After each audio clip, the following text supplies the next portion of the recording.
Welcome, everyone. I'm Dr. Basil Considine, joining you on a befuddled evening to talk about how to plan a book report presentation. Now, wherever you are in your situation, professional or social, it's always good to know how to present on something. Whether you are doing a presentation on a topic that is purely of personal interest, or whether you're doing something that has occupational relevance and interest, knowing how to present things in an organized fashion where other people can understand and appreciate what you are telling them is of great help. And it is, in fact, something that is increasingly becoming a part of not just second, but also first round job interviews for a variety of positions and a much wider variety of industries than it used to be. So let us now move directly forward to our sample assignment here, and we're going to be talking about something that's coming from the Como 421 course, the Leadership Book Report. Now, this could also be from a professional development seminar. It could be from a continuing education course. It could be from as informal as a Zoom book club or a mentorship group or a peer support group. All of these things will use these skills that we're going to be talking about. So let's start first on what are some recommended core principles for presenting on an artifact. And the first question that probably comes up is, what is an artifact? And let's agree on the definition as an artifact being a thing that is made by humans that is intended to have some future use and or significance. So when I make my breakfast, that's not going to have much future use after I eat it. Or if there is, I prefer not to think about it. But if I am making or buying a tool, that is something that is intended to have some future use beyond just the acquisition. Now, the use might be in terms of making something, it might also be in terms of looking pretty and making me appreciate the decorations in my home. So we'll start with this broad-based definition of an artifact and say it could be a number of things, including a compilation or presentation of knowledge, like a book, or it could be a building. And the same basic rules are going to apply. We're going to evaluate, does it have a function?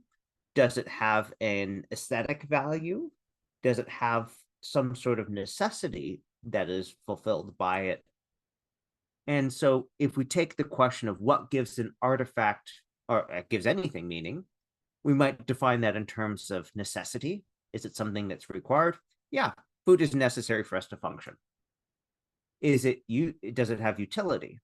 Let's say we're talking about food. So yes, I need to eat food. If I'm running a marathon, some foods will have more utility than others. Uh, if I had a raw potato, that's not going to be a whole lot of use for me on the run. If I have an apple, it can be raw and I can still get some energy from that. And now, if I cook the potato, that's going to have a lot more calories than that apple, even if they're the same weight. But the utility is often contextual. And then there's the question of beauty. We see this all the time when people go shopping in the supermarket. They see food, and if the apple is bruised, well, it's going to taste pretty much the same, especially if you're planning on doing something like make applesauce. But it has less beauty. It is less pleasing to the senses, or less beauty to most. Some people love the blemish, the uneven, the less symmetrical, and that is its own thing. So beauty is also relative. But let's focus on our core question: what makes an artifact meaningful? And we can define this in terms of the answers to questions. Is it necessary for the specific audience that you're talking to? Does it have utility for them? And does it hold beauty or provide pleasure for them? So a novel could be not necessary, and at least the reading it not have a particular utility. It's not going to save my life kind of thing, but it can certainly provide pleasure. The book can have cover. The book itself may be beautiful to look at.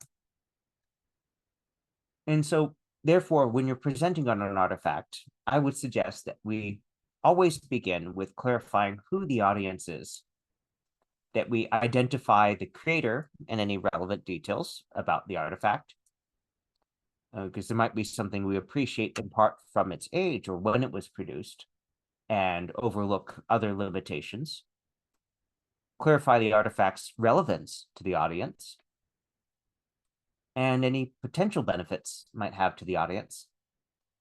And then this last one is more of a philosophical thing because many reviewers prefer not to give a recommendation, but to let the audience make up their decision. But I would say, in general, default on being prepared to provide a clear recommendation to the artifact. Now, that might be something where you're in a policy position where you're explaining your decision, in which case you should absolutely say that out loud. It could be something where you're prepared to advance that opinion or give your recommendation if prompted, or it might be something that you just present and then move on, which case you might be giving that at the beginning of a presentation rather than later. I recommend that we do this. Now let's talk about why and go through the other things. So we have an assignment here, but before we go into that assignment, let's go ahead and look at something else. To take these questions here and look at a very different sort of presentation. And this presentation is, you'll see in a moment, about something else. It's about a set of information. And my question to you is going to be, how well do you recognize the principles that we're talking in the presentation? And we're just going to talk slide deck, so we won't do the whole other process. But imagine that you go to a conference and they greet you with this slide. It says, hey, this talk is sponsored by the people who make all these different vaccines. And you could pick any sort of drug. You could pick any other project. We could be talking about vacuum cleaners. But you can see that this opening slide presents some of their credentials saying, hey, this is supported by these people making these things you've probably heard about or use. Now, this is introducing yourself, always a good idea, especially if you want to be contacted, if you are coming in as a guest presenter, answering questions and follow up. Great thing, especially if you're, say, leaving to catch a flight afterwards. The title ideally tells the reader what the focus is. And then you might go through this and present a list of learning objectives. And many people will start with something to grab the attention, sometimes just literally labeled why you should pay attention. And you might present information in a didactic format because it helps people remember. But for the core part, reminding people, hey, here's why this is important to us. And if we're talking infectious disease doctors, definitely something like chronic hepatitis B infections are important because they will greatly reduce your lifespan. They can cause a whole lot of health problems, and they can be transmitted to your partner or children. Now, this is something that you'll see a lot in a book review, in a presentation, or anything that's either aimed at a generalist audience or an audience that is consists of specialists who are not necessarily experts in this field and would benefit from some reminders. And this happens a lot in continuing education presentations, which is what the slide deck is from, where they say, okay, well, you probably know this, but let's go over this to make sure. And you might have information to help reinforce some of those principles, like these graphics, takeaways, and that question. In this case, it's recommending what you should use to treat different infections. Now, if you have a published book review, there's probably going to be a summary paragraph. If there's a presentation, it's probably going to have a summary or key points slide like this. And then One of the reasons why it's important to do a presentation like this is a lot of the drugs were developed in the last decade, and even though they're ones before, they've gotten a lot better and a lot more um, likely for patients to be able to be on them for long periods of time. And then, of course, the references, qualifications. If you were citing the literature or quoting from it, you might have this go here. But in our case, that's just a sample presentation to illustrate some of the precepts that we were talking about. Let's go back and do a quick review of these principles, and then we'll look at the assignment itself. So for principles, start with clarifying who the audience is. Right, you saw that on the very first slide when it was saying welcoming infectious disease fellows. Identify the creator and relevant details of the information. Okay, yeah. If you're presenting your own stuff, great. If you're presenting on, say, a book, you might include the author, the title, publication, and say publisher information, possibly a link if it's a digital book.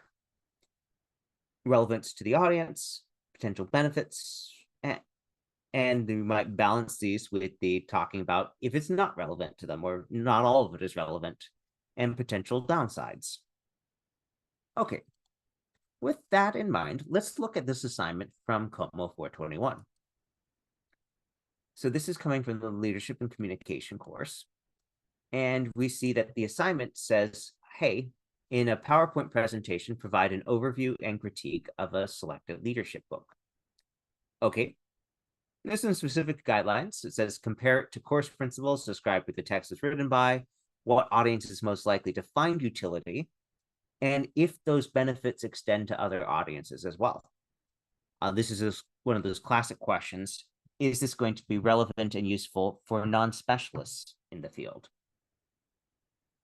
And we see that they have presented a list of 4 specific things that the presentation should include, which themselves may take 1 or more slides there. Okay, who's the author? What are their credentials? What else have they written? Who is the book written for? How useful would it be for this specific audience of university students? Summary of the book's highlights and major areas of concentration, and then your evaluation. And that is basically going through these things here. You note that they've specified that the audience are university students and that they want you to not only address whether it's helpful for that, but for a more generalized audience as well. And that you are asked to give an evaluation or recommendation and to qualify it with why and under what circumstances. Great. We see 3 to 5 minutes long. We'll talk about that in a little bit. Minimum of 3 references. So I want to remind you that this isn't an opinion piece or a purely opinion-based review. You are specifically instructed to cite sources to prove your assertions. Okay, yeah, that's very clear. And that when you are creating this, we have some aesthetic guidelines. Slides should be clear, concise, and visually stimulating. Now, those are, these two go fairly well together. This is a question of, is it visually stimulating and also relevant? What you usually don't want to do is have stock photos that have no relation to what you're doing, but something that helps ground or accent some part, sure. And then the rest is just talking about different software you can use to record your presentation. If we look at the rubric, it's basically saying, do you have all the things that are recommended? Okay. Well, let's talk about how you might correlate this with the different items that we've identified earlier. Clarify who the audience is. That's this part here. The creator. It's this part here. Who, including credentials, sales, like if this book has sold a lot of copies, background, what do they bring in terms of expertise, relevance to the a audience. That's going to be a two-part. Part of that's going to be up there. Part of that's going to relate to the recommendation. Potential benefits.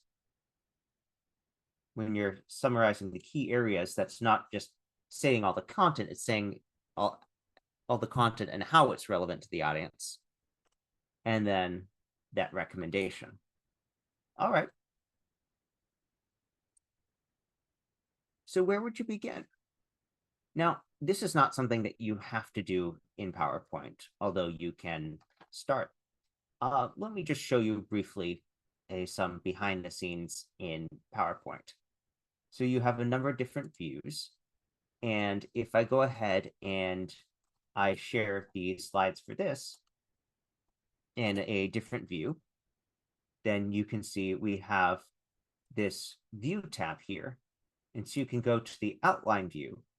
And on this side, you can see in a very abstracted form, the flow between these different slides.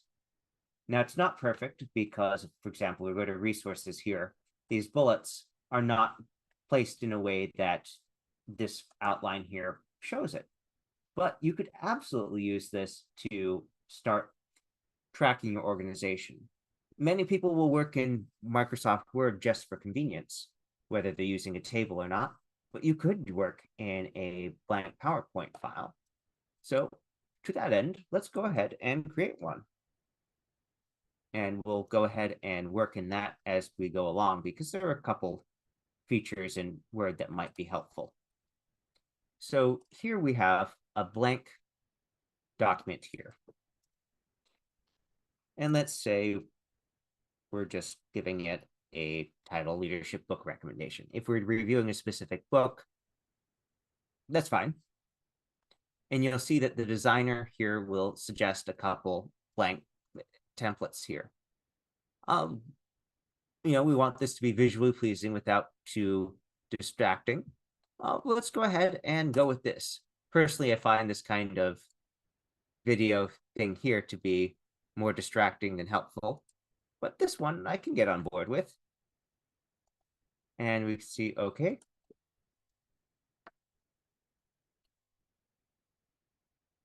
Now, whether you include your particular qualifications here, that'll depend a little bit on the audience and what you want to advance. But if you are, say, you have a degree in this field or a certification or something like that, absolutely. In this case, I'm just going to list my terminal degree here. Now, I can go ahead and create some new slides here, and we'll just go ahead and go to view and to the outline view so we can start putting some stuff in here. And in fact, we can start putting in some things according to the instructions that we were given for this assignment. So author, audience, content and comparison that might get divided later, and evaluation. Now, you saw me typing here, but look what happens when we browse through. You can see that that's actually being added as the heading for this, for each of these, without my having to individually click through. I'm just been typing in here. And that can be helpful for laying things out and seeing how it fits together. Now, you can also see that in this case, if I press tab while clicked in here, it'll add that to the previous slide. So you can actually condense things in this fashion and split it. And if I hit Shift tab, it will move it to another slide. Let me show you how that might work. So just hit tab to move all these things onto one slide. And I'm like, oh, I want a separate audience slide. So I can click here and press Shift tab and move it to a new one. Shift tab, move that to a new one. Shift tab, move it to another. So you might split slides as you go using the outline view here. All right, let's pick a random book on leadership. Let's say that we are incorporating, let's go with a classic. Let's say we're doing the 7 Habits of Highly Effective People. All right, this is a very well-known book, uh, published in 1989. It's definitely sold a lot. Now, we're not going to be going into specifics of the content here, just how to lay it out.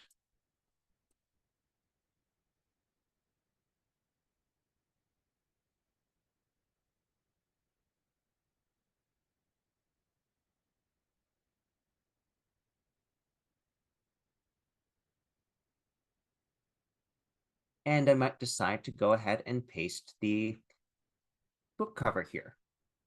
Now, while I'm in this view, I don't see all the other options that are available to me in the home view. If I was in home, I might look at some things and be able to access the design suggestions. And I can also drag things around here. In this case, if I format the picture, I can throw a shadow on it so it just looks a little nicer.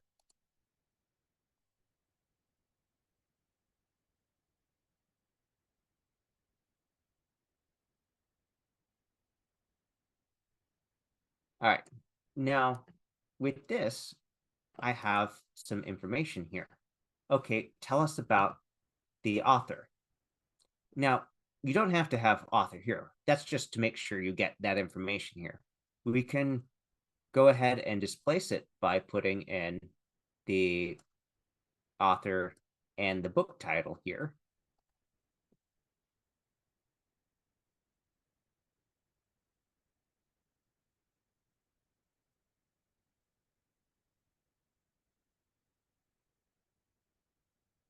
All right. And then we can decide, all right, what's supposed to go in there. And we can put in things about the sales history, about the awards, use in business training programs, use in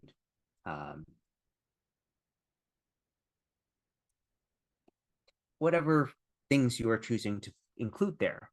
And there's going to be some balance of you're putting the details on the slides and you're saying them out loud while having the slides being a focus there. Now, in this case, it's one of the reasons I picked this as a book is that it is extremely popular and has sold more than 40 million copies, which you can see on the cover here.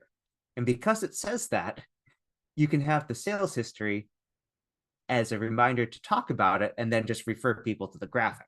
And that's one of those principles of clean design things that you'll often hear about when people talk about developing a PowerPoint presentation, or elegance. Now, moving to the audience part here, okay, who is this written for? Well, one of the reasons that it is so helpful is that it's both used as a business book and a self-help one. And so it is written for general and business audiences.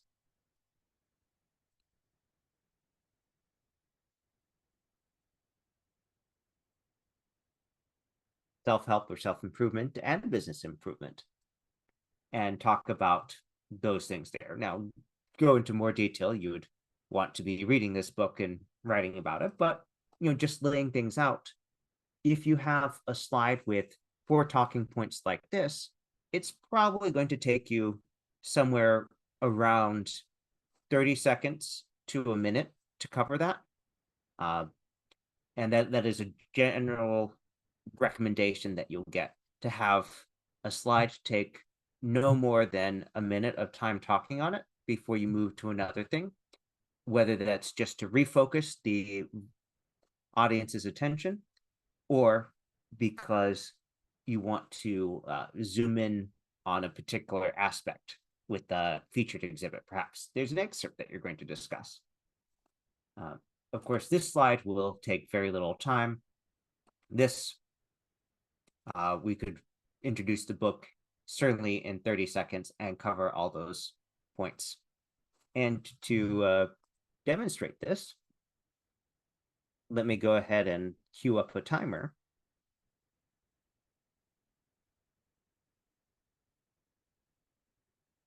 And go. So I'm going to be presenting today about Stephen Covey's The 7 Habits of Highly Effective People. This book has been published for 35 years, and it's sold more than 1 million copies per year and continues to be a best-selling book. It's won lots of awards. It's used in business training programs at the college and post-collegiate level around the country. It's required reading for a lot of MBA programs. And it's also used in Fortune 500 companies for individual internal training. And so we that was just 35 seconds there, which for my not having prepared the rest of the remarks is you can certainly trim that down a little bit to make it more efficient. And that was these 4 bullet points here. So when you're planning out the presentation, it's supposed to be ultimately roughly 3 to 5 minutes in length. And I say roughly because there's probably going to be a little bit of swing, but you want to stay within that parameter, not have it be shorter, not have been longer, but there's no penalty for it being 4 minutes 30 versus 3 minutes 30. All right, so audience, talk a little bit more about that. This is something where when you're talking about a book, talk about the reading level. Is this something that is accessible by someone who, say, didn't go to college? And that's actually one of the features that's often cited when people are talking about this book, that it is very, very accessible. Business improvement, more on that. Content and comparison. So this is one of those things where you would probably start by talking about what this book contains. And so a great way to start with that is to just look at the table of contents and use that as the basis for how you might organize your thoughts about that. Now, just to give us a little bit of insight into that, we can take a sample Google Books preview here. And our goal here is just look at how this is organized, because we have for this particular edition, and we have the division into paradigms and principles, kind of that's your introduction, private victory, public victory, and renewal. And you'll note that this is looking at these different concepts, and each of these sections is kind of directed at a different situation, because the private victory where you're improving yourself versus public where you have outside things that you want to have happening, or things that you're doing with other people rather than how you're working on yourself. And those are, unsurprisingly, of different level of interest depending on who is reading this book and what they want. And so you might be talking about this and say, well, in the context of our business, we are most interested in X. And it's probably going to be the public victory thing. But if you were part of a leadership development cohort, you might be more interested, at least in starting with that 7 habits in part 1, and then this private victory part. You might be in a track where you have to spend a certain amount of time in the grade or at a particular rank before you can be promoted. And so you're looking at, okay, well, before we get to those things, here's what I want to work on, or here's what I want to work on myself, regardless of whether I'm still in this particular job. And so that question of how you organize the content that goes in here, there's a lot of room there. But let's say you started with just discussing the core organization of the book as laid out in that table of contents. Well, it's clustered by content, so that is a logical way for discussing it. And depending on whether it's divided into subsections like this, or whether it is going to be organized into thematic chapters, we'll just start by having the paradigms and principles. That's probably something that you're going to want to be discussing and introducing to your reader, regardless of who the audience is, because those 7 habits are so key to this book. The private victory, public victory, and then renewal. Okay, now that one of the things that has changed in this book in different editions is supplements. And this often happens when a classic text is republished, they will add more things to get people to want to buy the new edition rather than an older copy, or grab the library copy, like, oh, we have this other thing. And so that might be discussed in your thing here and say, okay, there's that. But it might also be something where there's a new part. And I say, all right, let's talk about the new supplements. And you saw how I just used here, I hit Shift Tab to move this into a new slide. And now I'm like, okay, so part of my presentation is going to really focus on the new stuff. And when you are planning this, you can say, all right, well, this gets my recommendation, or this gets my recommendation for a particular audience. Now, where we go with this is going to be a question about your thoughts on the content. But remember that the instructions do talk about sprucing things up. Okay, so maybe you decide that you're going to go ahead and look for a few graphics to lighten this up, and do make sure that you credit it accordingly. But let's say you're like, okay, we're going to go ahead and take this. All right. Now, when you integrate this here, you've got choices. But if you don't have a lot of content and you just want to drive home that message, you might have something like this. You might have graphics to illustrate some of these sections as you talk about them. And for that matter, you might break this slide up here so you have individual ones focused on this with a different graphic, or you might use one slide and have animations to give that shifting and focus as you talk through the different points. But we're starting with the what does this require us to have, and then filling in to add on, because we need to start from the point of doing the things that are required. Okay, I think we have just one or two more things to cover, and then we'll be wrapping it up. So please feel free to ask questions if you have any. When you are discussing a book, it is often helpful to have examples. And in fact, when discussing the importance of a book, you have the advantage that you can be discussing something for which other people have provided recommendations. And so when you are discussing this, whether it's on this, you might have things to anchor this that are not something that you're going to discuss, but are there as a quick supporting artifact. So if I were to do a quick search in the background for a review of the 7 Habits of Highly Effective People, I might grab some text to support this. And keep in mind that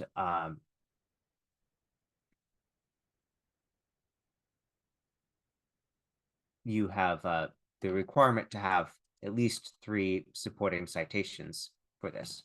So I might decide I'm going to add a text box down here and include some text.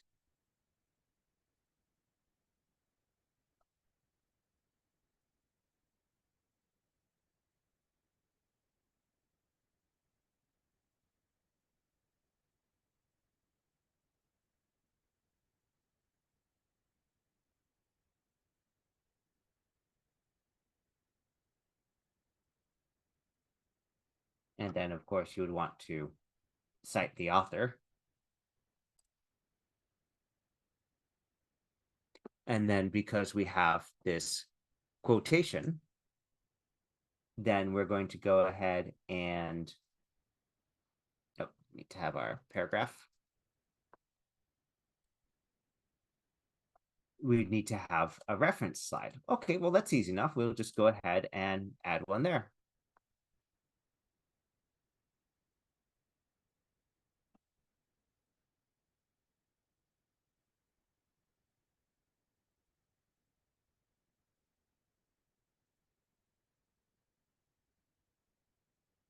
And this happens to be something that was published in a dated fashion. So let's go ahead and fill in the rest.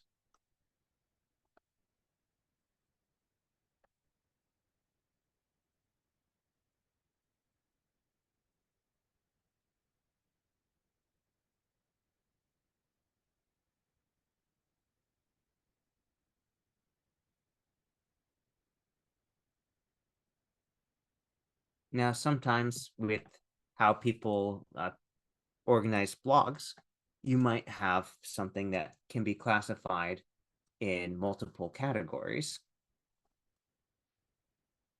And you might have something where they've named the site or the blog after themselves. And so while this may seem slightly redundant to have the author, their name and the URL, or the URL and the name of the site, and then the separate URL, that is in fact correct in APA style. So you would add the rest of your references in this fashion, and then that will allow you to use author date references for any specific quotations that you are providing to ground this as recommended, as required in the instructions.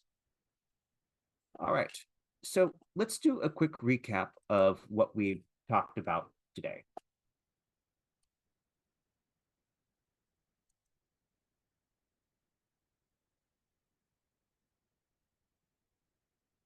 So we started with our initial review, as it were, of some core principles for an artifact-based presentation.